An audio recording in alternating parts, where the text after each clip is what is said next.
sang Our Lady of Candles Parish Capitol Heights sa iya imbitasyon sa pag-upod sa Santos nga Misa live sa Bombo Radyo. Sa aton mga kabombo, tungod sa pandemic COVID-19, ang aton nga mga tumuluo, labi na gid ang mga senior citizens kag ang mga kabataan nga alangon pa, pangabay nga hindi mag-intra sa pagtinipon-tipon. Kag isa na dira amo ang pagkadto naton sa simbahan sa pagsimba.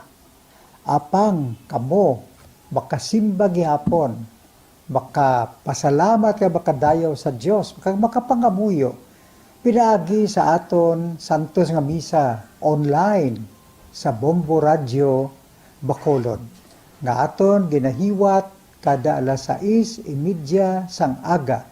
Ini sa liwat ang inyo alagad, Monsignor Felix P. Pasquin, nga padayon nga nagaagda sa inyo.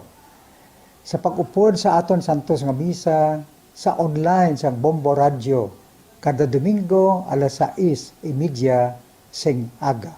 Madamo gid